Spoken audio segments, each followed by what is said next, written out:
3 जादुई गाय।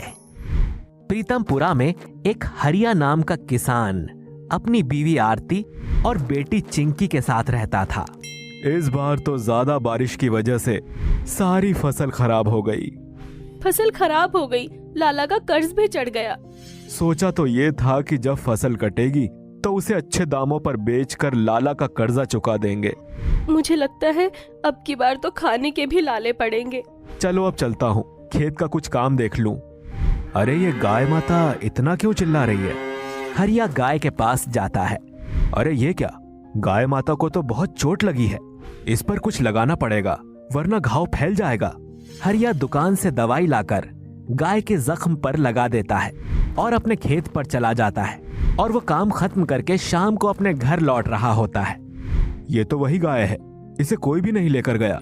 चलो मैं इसे अपने घर ले जाता हूँ। गाय को देखकर हरिया की बीवी बोलती है, अजी ये गाय किसकी है? इसे आप यहाँ क्यों ले आए? हरिया आरती को सारी बात बताता है। हरिया गाय को अपने घर के आंगन में बांध देता है। अगले दिन फिर हरिया अपने खेत पर जाता है। तभी उसे फिर एक गाय मिलती है। उस गाय को बहुत चोट लगी हुई थी। अरे ये क्या, आज फिर एक गाय जख्मी हालत में यहाँ बैठी हुई है। समझ नहीं आता कि जब संभाल नहीं सकते तो ये लोग पालते क्यों हैं। हरिया फिर गाय की पट्टी करता है और चला जाता है। शाम को आते वक्त फिर वो गाय वहीं बैठी रहती है।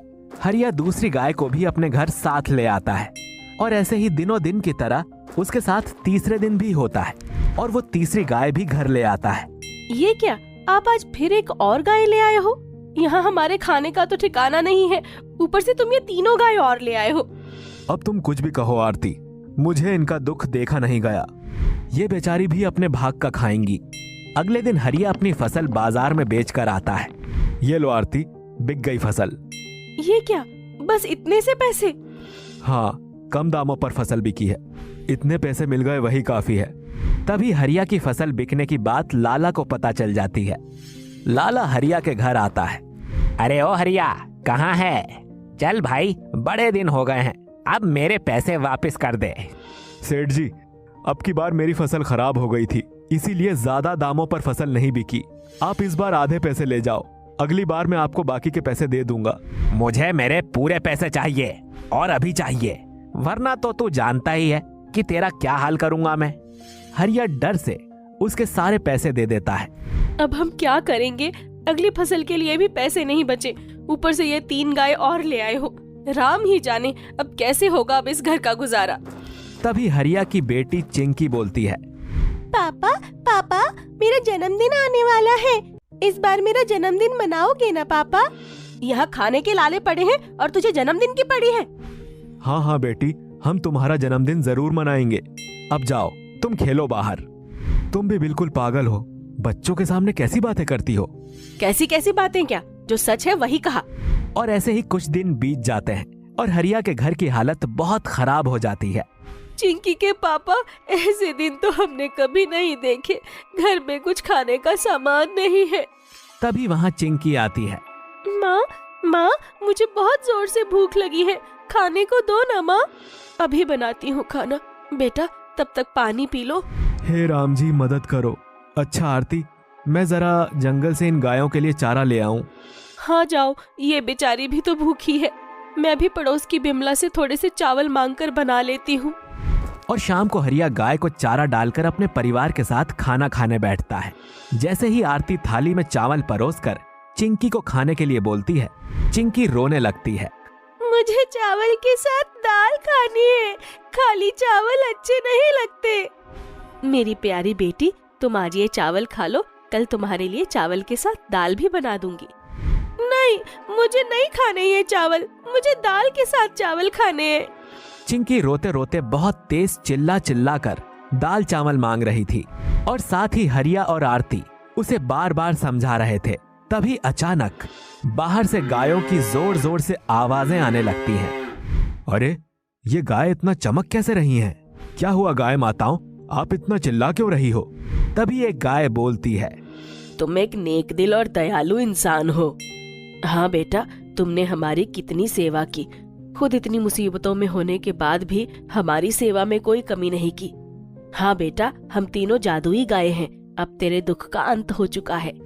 और इतना बोलकर एक गाय अपने मुंह से सोना और दूसरी गाय चांदी और तीसरी गाय अपने मुंह से कैश निकालने लगती है। हे भगवान, आपकी महिमा अपरंपार है। आप तीनों गायों का बहुत बहुत धन्यवाद। ऐसा बोलकर दोनों पति पत्नी सारा सोना चांदी और कैश उठा लेते हैं और अगले दिन जाकर अपनी जरूरतों का सामान लेकर आते हैं और अपने खेत में फसल उगाने की भी तैयारी करते हैं। पापा पापा, परसों मेरा जन्मदिन है, आप मनाओगे ना? हरिया चिंकी को हाँ बोल देता है। मैंने इसे जन्मदिन के लिए तो हाँ बोल दिया, लेकिन हमारे पास इतने पैसे कहाँ हैं? जो थे वो सारे खेतों में फसल के लिए खर्च कर दिए। क्यों ना हम अपनी गाय माता से पैसे मांग ले? नहीं नहीं, मुझे पता नहीं क्यों झिझक सी हो रही है। चिंकी अपने मम्मी पापा की बात सुनकर गायों के पास जाती है। हे गाय माता, परसों मेरा जन्मदिन है। पापा ने बताया कि आपने पापा की मदद की, लेकिन अब पापा आपसे मदद नहीं लेना चाहते।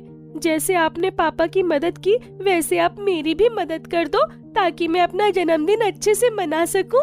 और इतना बोलते ही वहाँ एक गाय के मुंह से सोना, दूसरी के मुंह से चांदी और तीसरी गाय के मुंह से पैसे निकलने लगते हैं। और चिंकी भागती हुई अपने पापा के पास जाती है और उनको सारी बात बताती है। हे गौ माता, आपका बहुत बहुत शुक्रिया। मैं आपका ये एहसान कैसे चुकाऊं? हरिया, अब से तुम्हें जब भी किसी पैसे की जरूरत हो, तुम बिना संकोच मांग लेना। एक दिन ऐसे ही पड़ोस का धामू अपने घर के बाहर बैठकर रो रहा था। हरिया अपने खेत पर जाते हुए उसे देखता है। क्या हुआ धामू भाई, तुम रो क्यों रहे हो? क्या बताऊं हरिया भाई, मेरी बीवी बहुत बीमार है। इलाज न हुआ तो जान जा सकती है, और इलाज में डॉक्टर ने 5 लाख का खर्चा बताया है। मैं अपना सब कुछ बेच दूं तब भी इतने पैसे नहीं जुटा पाऊंगा। मेरे बच्चे अनाथ हो जाएंगे। अरे भाई, रोते क्यों हो? चुप हो जाओ, कोई ना कोई हल निकल ही जाएगा। ऐसा बोलकर वापस हरिया अपने घर जाता है और तीनों गायों के पास जाकर बोलता है। हे गाय माताओं, आज तक मैंने अपने लिए ही सब कुछ मांगा। आज हमारे गांव का एक गरीब आदमी बहुत परेशान है। उसे अपनी बीवी के इलाज के लिए पैसे चाहिए। अगर आप मेरी मदद कर दो तो आपकी बड़ी कृपा होगी। ऐसा बोलते ही तीनों गायों के मुंह से सोना चांदी और पैसे निकलने लगते हैं। हरिया जल्दी से सारे पैसे और सोना चांदी लेकर धामू के पास जाता है। ये लो धामू भाई, तुम ये पैसे पकड़ो, और ये कुछ सोना चांदी है। इसे बेचकर अपनी बीवी का अच्छे से इलाज करवाओ, और अगर और पैसों की जरूरत हो तो मुझे बेझिझक बता देना। हरिया भाई, मैं बता नहीं सकता तुमने मेरी कितनी बड़ी मदद की है। भगवान तुम्हें हमेशा खुश रखे। और फिर हरिया ऐसे ही गरीब लोगों की मदद करने लगा।